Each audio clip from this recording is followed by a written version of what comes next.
একটা দেহতে যেমন আঘাত করে সমস্ত অঙ্গ ব্যথিত হয়, সমস্ত অঙ্গ সেটা যন্ত্রণা ভোগ করে, ঠিক অনুরূপভাবে এক মুসলমান যদি আঘাত হয়, সমস্ত মুসলমান সেই আঘাতের যন্ত্রণা ভোগ করে।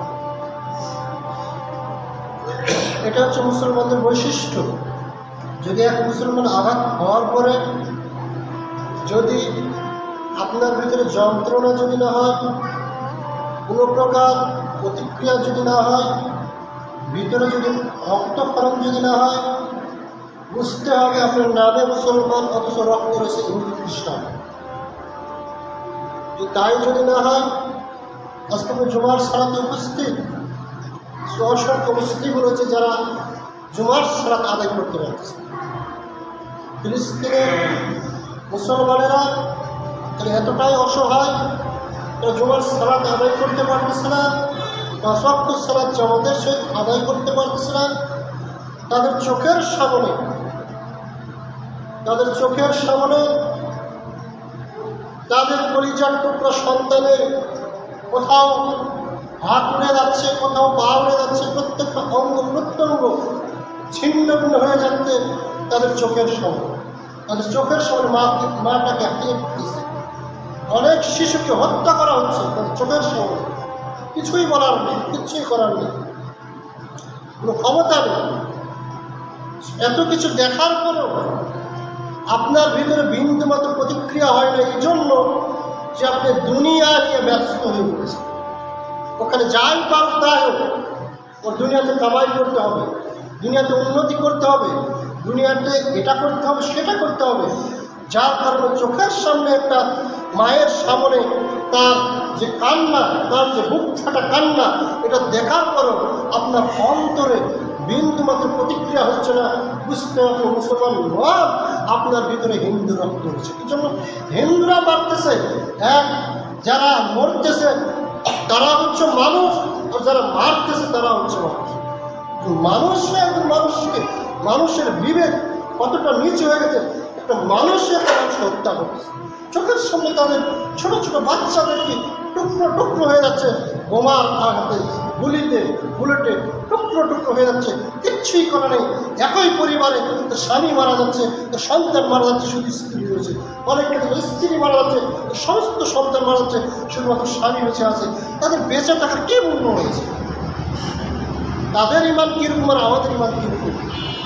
অথচ ফিলিস্তিন যেটাকে নিয়ে এই যে যুদ্ধ বিদ্রোহ হচ্ছে, এত মারামারি, এত লাশের মিছিল, এটা রাসূল মুহাম্মদ সাল্লাল্লাহু আলাইহি ওয়াসাল্লাম বহু আগে বলে গেছে। দাজ্জাল বের বাংলাদেশে হবে না, দাজ্জাল বের হবে ফিলিস্তিন। ঈসা আলাইহিস সালাম মক্কা মদিনায় আসবেন, ঈসা আলাইহিস সালাম আসবেন ফিলিস্তিন। ইহুদি মুসলমানদের যুদ্ধ বাংলাদেশ হবে না, ইহুদি মুসলমানের যুদ্ধ হবে সেই ফিলিস্তিন। সেই আকসাকে কেন্দ্র করে, আকসা মসজিদকে কেন্দ্র করে, সেই আকসা দখল করা নিয়ে কেন্দ্র করে এই যুদ্ধ হয়। আপনি জানেন না ফিলিস্তিন কত দামি একটা জায়গা, অথচ আপনার অন্তকরণে বিন্দু পরিমাণ দাগ কাটতেছে না। অথচ সেই ফিলিস্তিনে ইন্তিকাল করেছেন হযরত ইব্রাহিম আলাইহিস সালাম, যিনি হচ্ছেন খলিলুল্লাহ, আল্লাহর অন্তরঙ্গ বন্ধু। সেই ইব্রাহিম আলাইহিস সালাম সেখানে মৃত্যুবরণ করেছেন, সেখানে তাকে দাফন করা হয়েছে। এটা আপনি জানার পরেও সেই ফিলিস্তিনকে বম মেরে উড়িয়ে দেওয়া হচ্ছে, উড়ে চলে যাচ্ছে, জমিন পর্যন্ত উড়ে চলে যাচ্ছে। তারপরে আপনার অন্তকরণে বিন্দু পরিমাণ দাগ কাটছে না, তার জন্য আহাজারি নেই, তার জন্য কান্না নেই, চোখে বিন্দু পরিমাণ এক ফোঁটা পানি ফেলে আল্লাহর কাছে দোয়া পর্যন্ত করতে পারতেছে না। আপনি কিরকম মুসলমান? অথচ সেই ফিলিস্তিনে পড়ে রয়েছেন ইব্রাহিম আলাইহিস সালামের দেহ, সেই ফিলিস্তিনে রয়েছে ইব্রাহিম আলাইহিস সালামের সমাধি। এটা আমার বক্তব্য নয়, আল বেদায়া ওয়ান নিহা প্রথম খণ্ডের 212 নম্বর পৃষ্ঠাতে বলছেন, সেখানে ইব্রাহিম আলাইহিস সালামের সেখানে সমাধি রয়েছে, সেখানে কবর রয়েছে।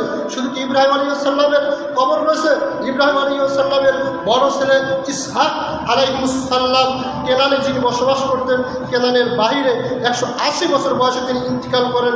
এবং তিনি ইব্রাহিম আলাইহিস সালাম যেই ফিলিস্তিনে মাটি দেওয়া হয়েছে, দাফন করেছে, সেই ইব্রাহিম আলাইহিস সালামের পাশে ইব্রাহিম আলাইহিসসালাম এর পাশে তার বড় ছেলে ইসহাক আলাইহিসসালামকে দাফন করা হয়। সেখানে ইব্রাহিম আলাইহিসসালামের কবর রয়েছে, ইসহাক আলাইহিসসালামের কবর রয়েছে।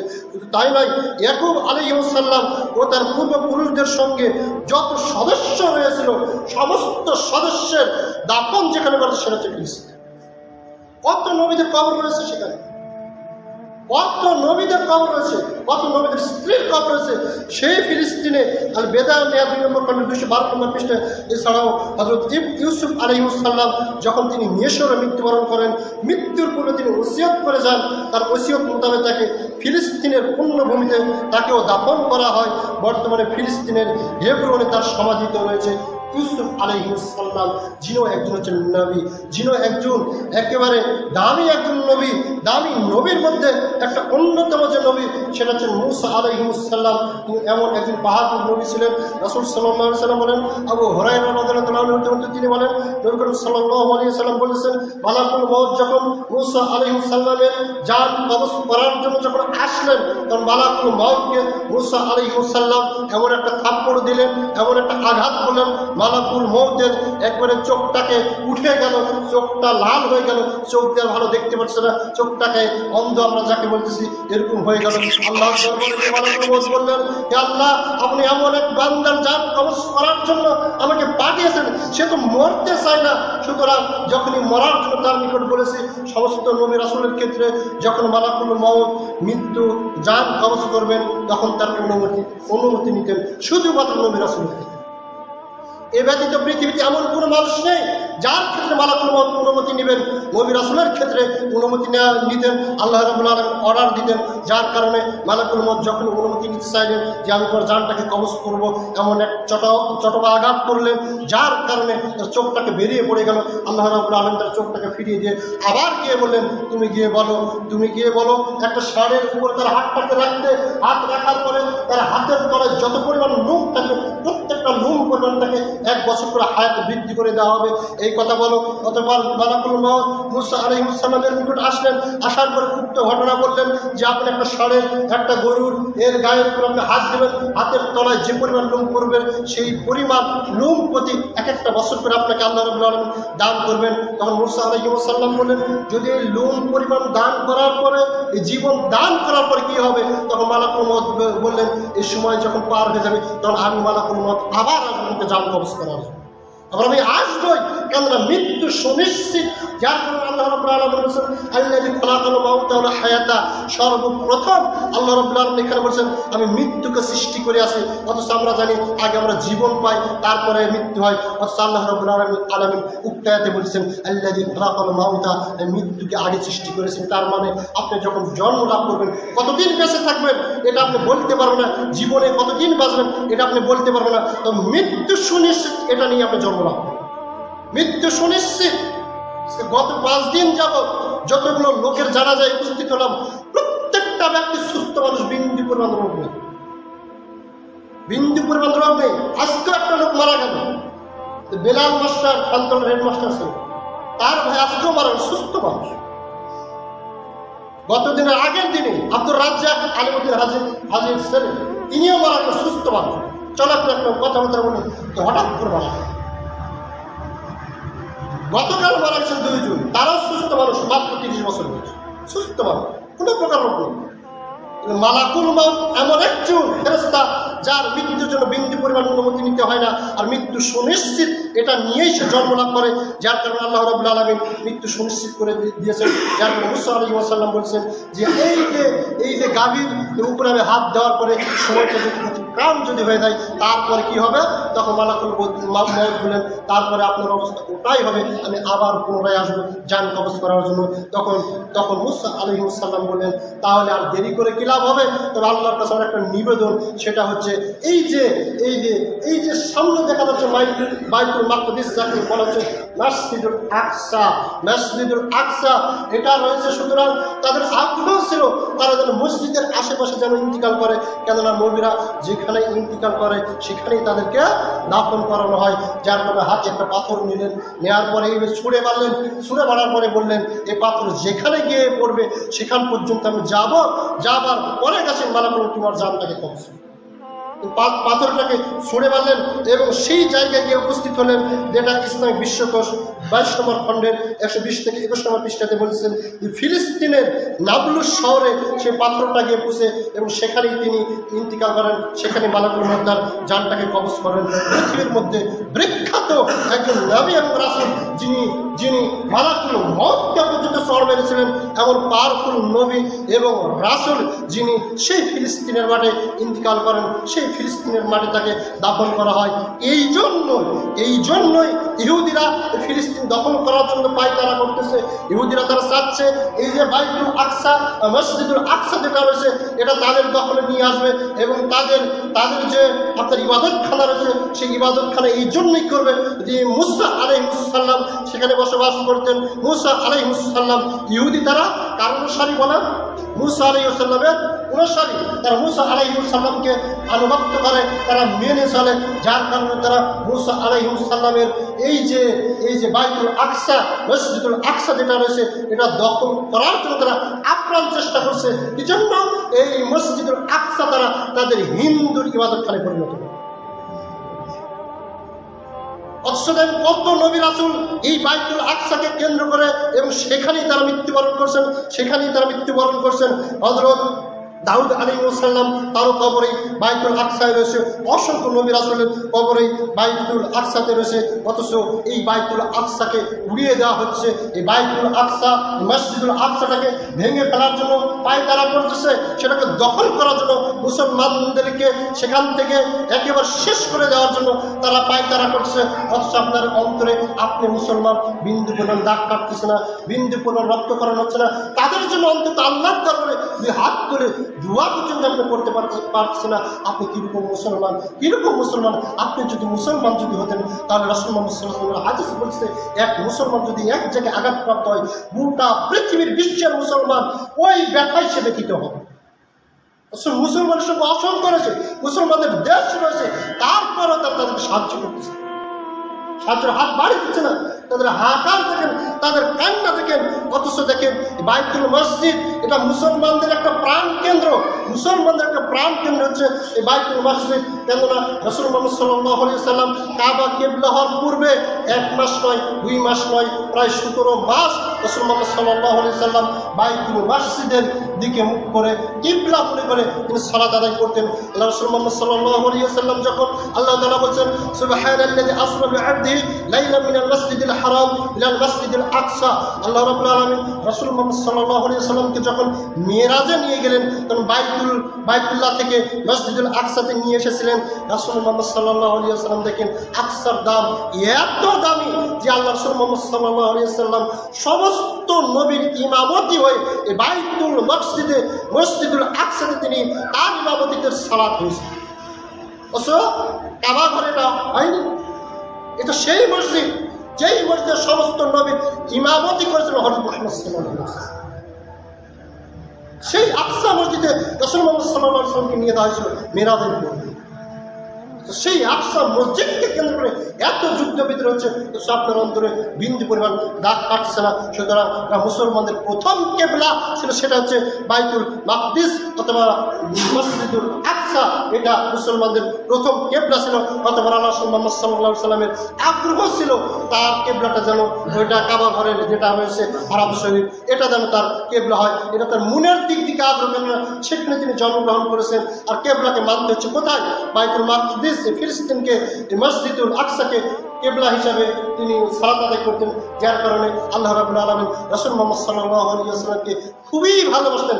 এটা তার ভিতরে একটা আশা, আকাঙ্ক্ষা, যার কারণে আল্লাহ রাব্বুল আলামিন মসজিদুল আকসাকে কেবলা না করে সেটা মক্কা ভূমিকে, সে মক্কা নগরকে বা হারাম যাকে বলা হচ্ছে, এটাকে তিনি কি করলেন?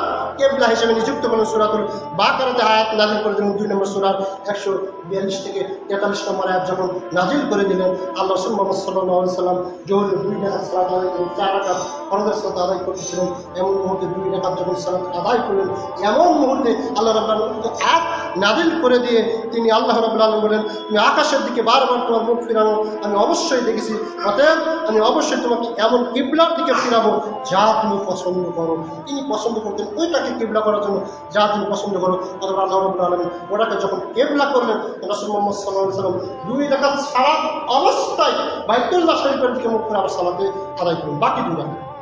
অথবা আসরের সালাত যখন আদায় করলেন, সমস্ত সাহাবায়ে কেরাম যখন জানতে বলেন আজকে বাইতুল আকসা কিবলা নয়, আজকে বাইতুল্লাহ শরীফ এটা হচ্ছে কিবলা, যার কারণে সমস্ত সাহাবায়ে কেরাম আসরের সালাতের অবস্থা যখন বলা হচ্ছে এটা কিবলা, রুকু অবস্থায় যারা ছিলেন তারা ফিরে ওই মুখে হয়ে গেলেন, সেজদা অবস্থায় ছিলেন সেজদা থাকা অবস্থায় তারা ওই দিকে হয়ে গেলেন, যার কারণে তখন যে সেটা কিবলা হলো। অথচ ইসলামের ইতিহাসে প্রথম যে কিবলা সেটা হচ্ছে কোনটা? মসজিদুল আকসা।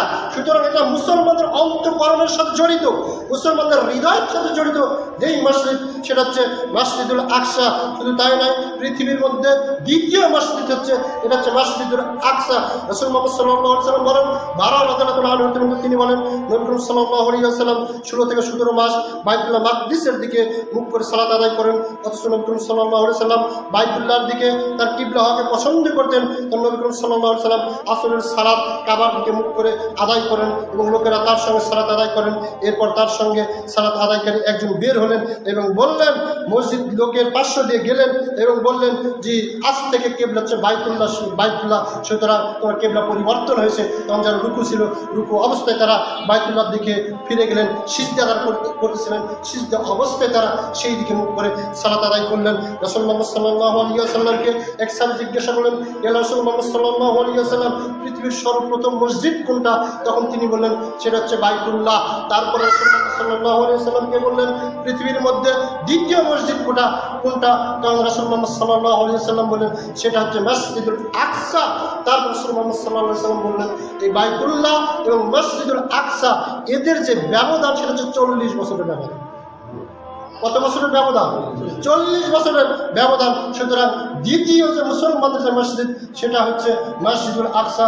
এর জন্য আপনার অন্তঃকরণে এই মসজিদ গেঁথে থাকতে হবে। এই মসজিদের কিছু হলে আপনার অন্তঃকরণেও দাগ কাটতে হবে, এর জন্য মায়া থাকতে হবে, এর জন্য ভালোবাসা থাকতে হবে। বাইতুল্লাহ মসজিদুল আকসা এমন একটা মসজিদ যেটার ব্যাপারে আল্লাহ রাব্বুল আলামিন বলেছেন, সুবহানাল্লাযী আসরা বিআবদিহি লাইলাম মিনাল মাসজিদিল হারাম ইলাল মাসজিদিল আকসা আল্লাযী বারাকনা হাওলাহু।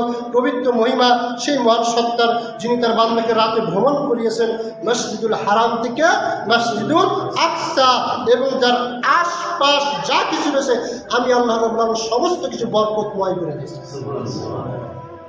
বরকতময় ধরার জন্য এই সমস্ত ইহুদি খ্রিস্টানরা মেতে রয়েছে সেই জায়গাটা দখল করার জন্য।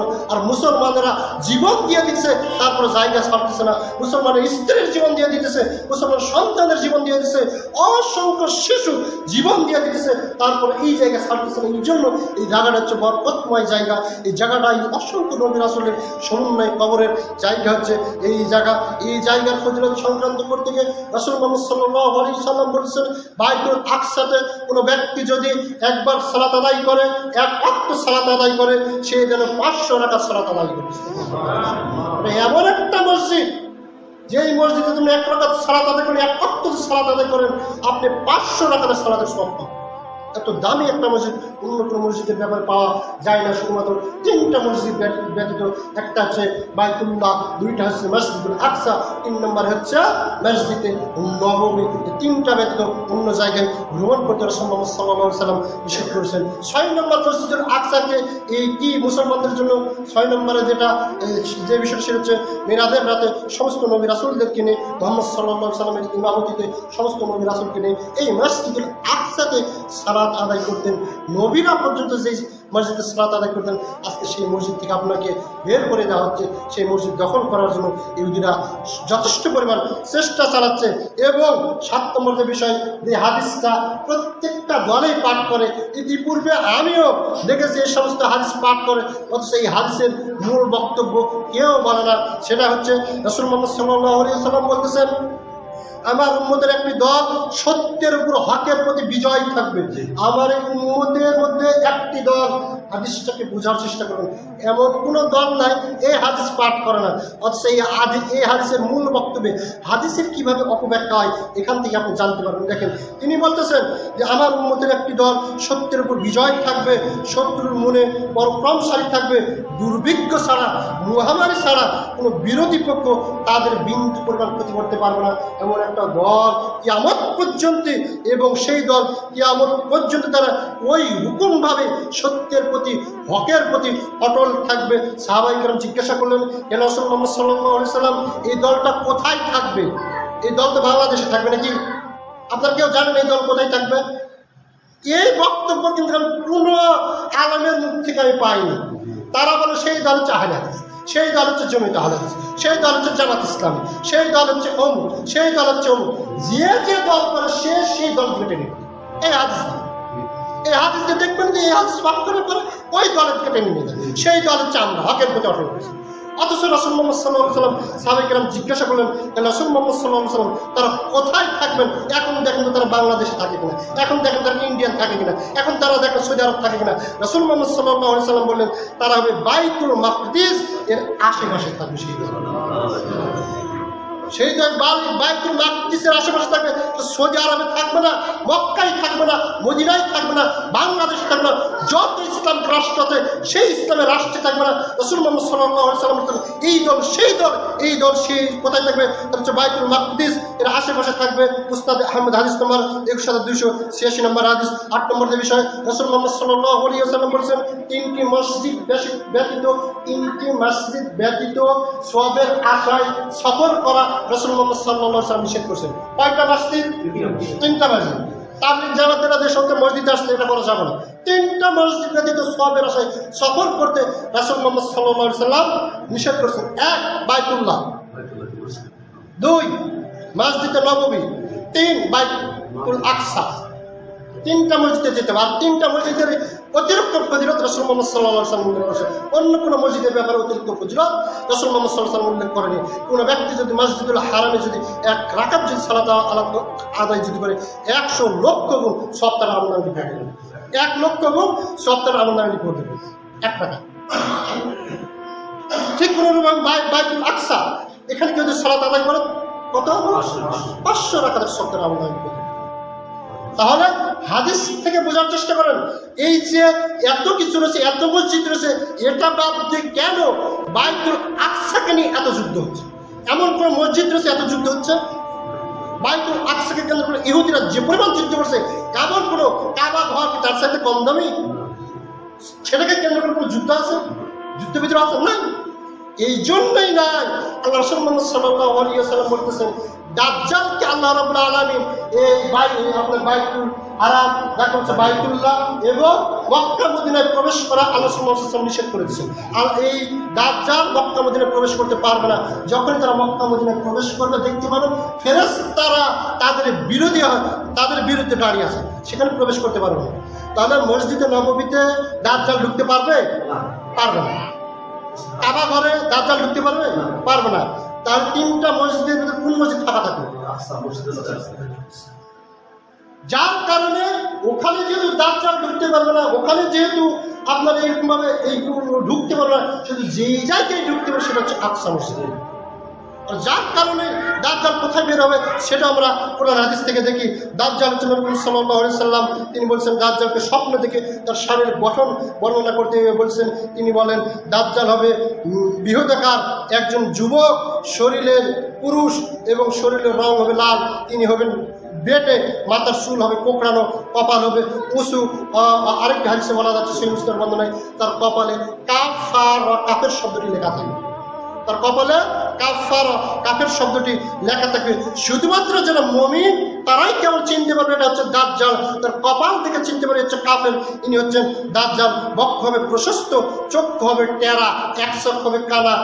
এক একটা হাদিসে বর্ণনা রয়েছে তার বাম চোখ হবে কানা, একবার ফুলে ফেটে থাকবে, টেরা হয়ে থাকবে, ফুলে থাকবে। রাসূল মুহাম্মদ সাল্লাল্লাহু আলাইহি ওয়াসাল্লাম বলেছেন দাজ্জালকে আল্লাহ রাব্বুল আলামিন সেই দিন এত ক্ষমতা দেবেন, এক স্থান হতে অন্য স্থানে দ্রুত চলাফেরা করতে পারবে, শুধুমাত্র মক্কা মদিনায় যেতে পারবে না।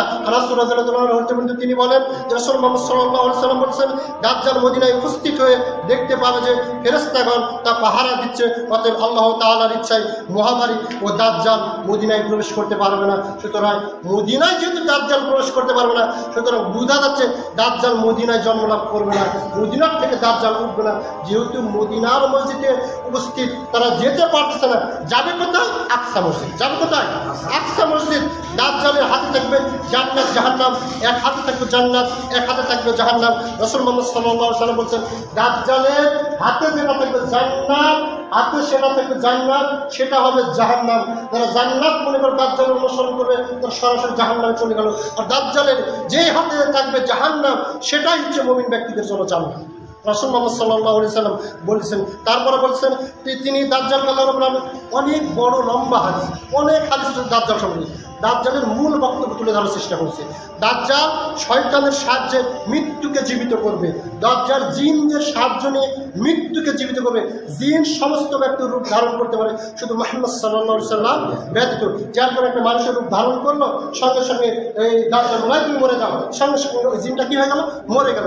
আবার জিনের এরকম ক্ষমতা নাই, জিনকে আল্লাহ রাব্বুল আলামিন এরকম ক্ষমতা দিয়েছেন, অথবা জিনকে আবার বলে তুমি উঠে দাও, সঙ্গে সঙ্গে জিনটা উঠে যাবে। এই যে জীবিতকে মৃত করলো, মৃত্যুকে জীবিত করলো, জিনদের মাধ্যমে শয়তানের সাহায্যে মৃত্যুকে সে জীবিত করবে। জড় পদার্থ পশুরা পর্যন্ত দাজ্জালের পিছন পিছন ছুটতে থাকবে এবং নিজেকে সে আল্লাহ দাবি করবে। এবং শুধু তাই নয়, তার যে জড় পদার্থ মেঘ রয়েছে, মেঘ থেকে সে নিজে পানি নামাবে। মেঘকে যদি বলে পানি দাও, সঙ্গে সঙ্গে সে পানি দেবে। এই যে জমিন রয়েছে, জমিন থেকে বলবে এই আমের গাছ উঠে দাও, ফল দাও, সঙ্গে সঙ্গে আমের গাছ থেকে ফল দিতে শুরু করবে। এইরকম ক্ষমতা আল্লাহ রাব্বুল আলামিন দাজ্জালকে দিবেন। এবং দাজ্জাল একদিন নয়, 2 দিন নয়, মাত্র 40 দিন পুরো দুনিয়াতে বসবাস করবে। কতদিন? 40 দিন। এখন আপনি ভাবতেছেন 40 দিনে এত কিভাবে সম্ভব? রাসূল মুহাম্মদ সাল্লাল্লাহু আলাইহি ওয়াসাল্লাম বলেছেন 40 দিনের একদিন সমান হবে 1 বছর। 40 দিনের একদিন সমান কত বছর? 1 বছর। তারপরে দ্বিতীয় দিন সমান হবে 1 মাস, তৃতীয় দিন সমান হবে 1 সপ্তাহ, তারপরে বাকি যে এরকম দিন রয়েছে অন্যান্য দিনের মতো দিন হবে। রাসূল মুহাম্মদ সাল্লাল্লাহু আলাইহি ওয়াসাল্লাম বলতেছেন শাহসুন্নাহ 4264 নম্বর হাদিস। তারপরে তার অনুসারী কারা হবে? রাসূল মুহাম্মদ সাল্লাল্লাহু আলাইহি ওয়াসাল্লাম বলছেন তাদের অনুসারী হবে ইহুদি, যারা সেলাইবিহীন চাদর পরিধান করে। এরকম যদি মুসলমানের ভিতরে দিক থাকে, তারা বেশি দাজ্জালের অনুসারী। রাসূল মুহাম্মদ সাল্লাল্লাহু আলাইহি ওয়াসাল্লাম বলছেন। তারপরে বলছেন এবং কারা তার অনুসারী হবে? যারা কোরআন পড়তে পারে না, অনারব, তারা হবে দাজ্জালের অনুসারী। দেখেন, এখন আপনি কোরআন পড়তে পারেন না, আপনি কার অনুসারী?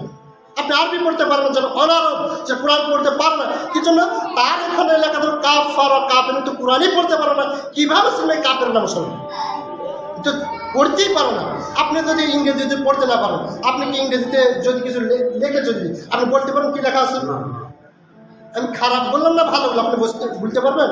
আপনি আরবি বুঝেন না, তাহলে এখানে লেখা আছে কাফার আর কাফের, দাজ্জাল হচ্ছে কাফের, আপনি আরবি পড়তেই পারেন না, আপনি তার অনুসরণ করবেন না? যেহেতু আপনি চিনলেন না আমি কাফের না মুসলমান। এর এত পাওয়ারফুল ক্ষমতা, যার কারণে রাসূল মুহাম্মদ সাল্লাল্লাহু আলাইহি ওয়াসাল্লাম বলছেন যারা অনারব রয়েছে, যারা আরবি পড়তে পারে না, তারা তার অনুসরণ করবে এবং গ্রাম্য মূর্খ মহিলারা তার বেশি অনুসরণ করবে। মহিলাদেরকে যদি একটু যদি আপনি কিছু দেখান, তাহলে আপনাকে আল্লাহর সঙ্গে বসিয়ে দেন, তাই না? কবর জায়গায় গিয়ে সাল হয়েছে বাচ্চাদের, দেখুন মহিলাদের ভিড় বেশি, আর তার এক হাতে থেকে জানলে তার এক হাতে তাকে যান না। সমস্ত কিছু এই দুনিয়ার সমস্ত তার অনুসরণ করছে, তার আনুগত্য করে নিয়েছে, সমস্ত কিছু তার কথা মতো চলছে। এই সমস্ত মহিলারা মানবে কি মানবে? আপনি তো আওয়ামী লীগ করেন, বিএনপির সাহেব দলে গেলে আপনি বিএনপির রূপ পান, একটা সাহেব এসে এক দল দিয়ে আরেক দল চলে আপনি। তাহলে দাজ্জাল যদি এত কিছু যদি করেন, আপনি জানবেন কত স্বাভাবিক। রাসূল মুহাম্মদ সাল্লাল্লাহু আলাইহি ওয়াসাল্লাম বলছেন এক মুমিনকে হত্যা নিয়ে রাসূল মুহাম্মদ সাল্লাল্লাহু আলাইহি ওয়াসাল্লাম উল্লেখ করেছেন, সংক্ষেপের কারণে বলছে। রাসূল মুহাম্মদ সাল্লাল্লাহু আলাইহি ওয়াসাল্লাম বলেন দাজ্জাল বের হয়ে মদিনার দিকে অগ্রসর হবে। যেহেতু মদিনায় দাজ্জাল প্রবেশ নিষেধ, তাই সে মদিনায় নিকটবর্তী একটি স্থানে অবস্থান করবে। তার কাছে একজন মুমিন লোক গমন করবেন, তিনি হবেন ওই জামানার সর্বোত্তম মুমিন, ওই জামানার সবচেয়ে উত্তম এবং দামি মুমিন। দাজ্জালকে দেখে তিনি চিনে ফেলবেন, কি জন্য? তার এখানে কি লেখা থাকবে? কাফার, কাফের।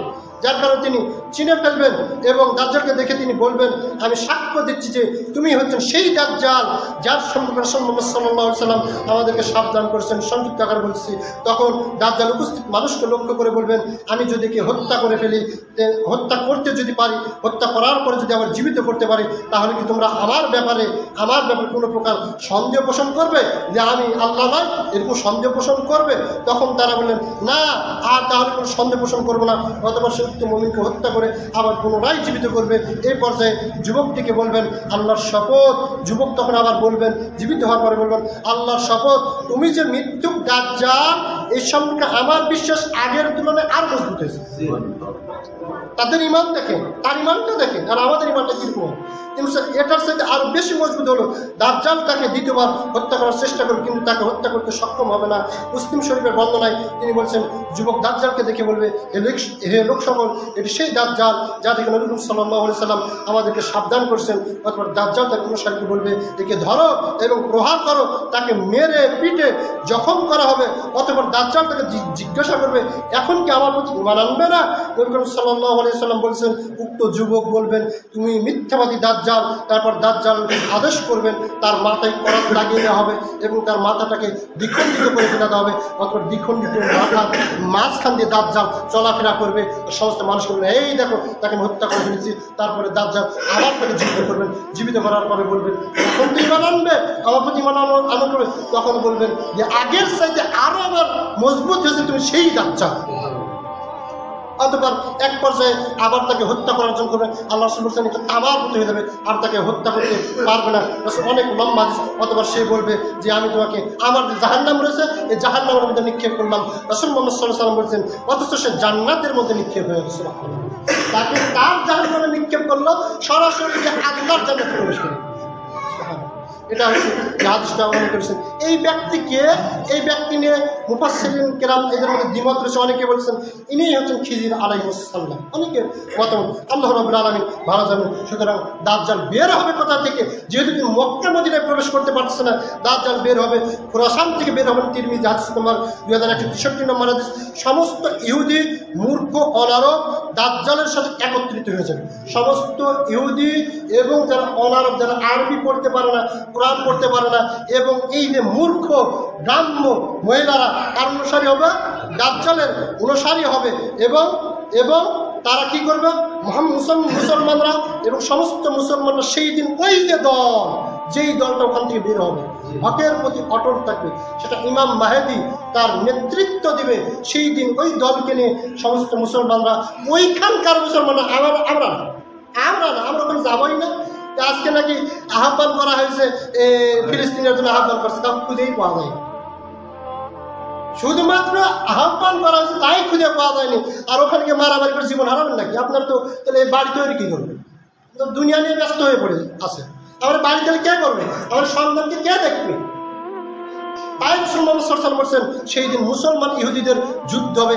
এক পর্যায়ে ইহুদিরা পরাজিত হয়ে গাছের নিচে গিয়ে তারা আশ্রয় নেবে, পাথরের নিচে গিয়ে আশ্রয় নেবে, বিভিন্ন দেওয়ালের পিছনে গিয়ে আশ্রয় নেবে। রাসূল মুহাম্মদ সাল্লাল্লাহু আলাইহি ওয়াসাল্লাম বলছেন, সেই দিনে গাছ বলে, হে মুসলিম, তুমি আমার কাছে আসো, আমার ছায়, আমার নিকটে ইহুদি লুকায়িত রয়েছে, তুমি আসো এবং তাকে হত্যা করো, তুমি তাকে হত্যা করো। এইভাবে গাছ সেই দিন ইহুদিদেরকে বলে দিবে এখানে ইহুদি লুকে আছে। পাথর সেদিন বলে দিবে এই পাথরের নিচে ইহুদি লুকে আছে। এই প্রত্যেকটা জমিনের যা কিছু রয়েছে আল্লাহর অর্ডারে সমস্ত কিছু মুসলমানদেরকে বলে দেবে এবং সমস্ত মুসলমানেরা সেই দিন সমস্ত ইহুদিদেরকে হত্যা করবে। এবং ঈসা আলাইহিস সালাম এমন মুহূর্তে আগমন করবে লুত নাম স্থানে। লুত নাম স্থান হচ্ছে ফিলিস্তিনের একটি শহর এবং একটি কূপের উপর প্রতিষ্ঠিত। এটি আসলে পাথর দিয়ে তৈরি, দেয়ালের মুখ সোনা পাথর দিয়ে তৈরি। এবং ইসরায়েল যাকে বলা হচ্ছে বেন গুরিয়ন বিমানবন্দরের নিকটে এই জায়গা রয়েছে। তাহলে ঈসা আলাইহিস সালাম মদিনায় আসবেন না ফিলিস্তিনে আসবেন? সুতরাং ফিলিস্তিনের এই যুদ্ধ থাকবে, এটা স্বাভাবিক। আকসা মসজিদকে কেন্দ্র করে যুদ্ধ থাকবে, এটা স্বাভাবিক। কিয়ামত পর্যন্ত এই যুদ্ধ থাকবে, এটা স্বাভাবিক। আজকে যদি স্বাধীন হয় তারপরে যুদ্ধ হবে, এটা স্বাভাবিক। মুসলমান হিসেবে আপনার জন্য রক্তক্ষরণ হয়। এবং সেখানেই একটা দল প্রতিষ্ঠিত থাকবে কিয়ামত পর্যন্ত, অর্থাৎ দাজ্জাল ভাষা সেখানে ওই দল উপস্থিত থাকবে কিয়ামত পর্যন্ত, কেউ তার ক্ষতি করতে পারবে না। এবং তাদের মাঝেই আসবে ইমাম মাহদী, তাদের মাঝেই আসবে ঈসা আলাইহিস সালাম। আর দাজ্জাল পুরো 40 দিনে পুরো দুনিয়া ভ্রমণ করে তাই সমস্ত মানুষকে, বেশিরভাগ মানুষকে তার অনুসারী বানিয়ে দেবে। আপনি আল্লাহর নিকট দোয়া করেন, আল্লাহ এমন মুহূর্তে যেন আল্লাহ রাব্বুল আলামিনকে হেফাজত করেন, যার কারণে রাসূল মুহাম্মদ সাল্লাল্লাহু আলাইহি ওয়াসাল্লাম সদা সর্বদা প্রত্যেক সালাতের পরে দাজ্জাল হতে ফিতনা চাইতেন। কে কে জানেন ফিতনার দোয়া? দাজ্জাল হতে ফিতনা চাওয়ার দোয়া কে কে জানেন? দেখেন অবস্থা, দেখেন আপনি দাজ্জাল হতে ফিতনার দোয়া জানেন না?